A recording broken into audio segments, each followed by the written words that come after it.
In terms of the 2.0 Facebook revolutions, obviously the focus of the last couple of weeks has been on Syria. Very familiar pattern here. Small event sparks a larger conflagration.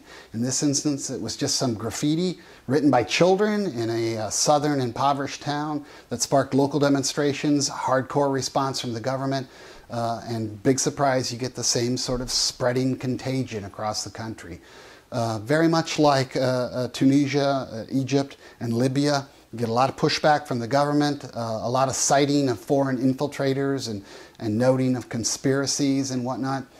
Certain sops offered to the public, cabinet sacked, a local governor dismissed, these sorts of things. But in general, what we see from Bashar al-Assad, the youthful president of Syria, is that he's very much in the mold of his predecessor father.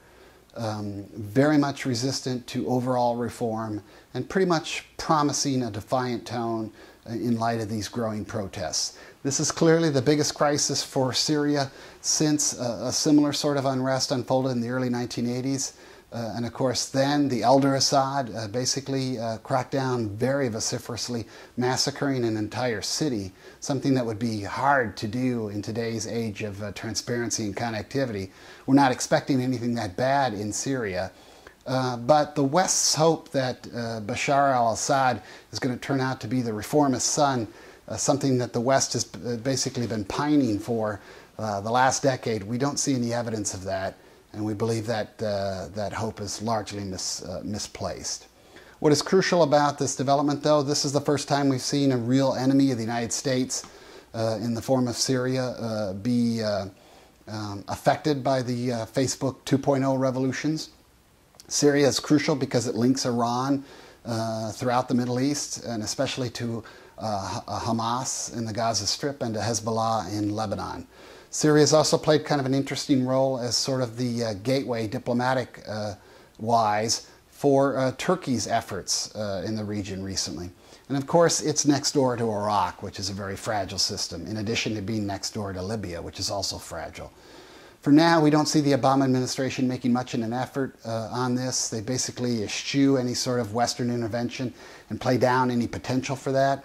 And we think we spot the same sort of reticence here that we saw with Yemen previously, and we saw with Egypt. And we suspect that the sort of sequential thinking here is going to be don't push Syria until you process Yemen. Note that they didn't really want to process or push Yemen until Egypt had fallen. So we see the Obama administration kind of taking things one step at a time. It's very possible that they will turn on Syria just like they did on Yemen's leader. But for now, we see, again, a real reticence and a fear that instability in Syria could spread to other places. And if you were going to pick one scenario where the Facebook revolutions really could trigger a regional war, Syria is the most dangerous possibility yet.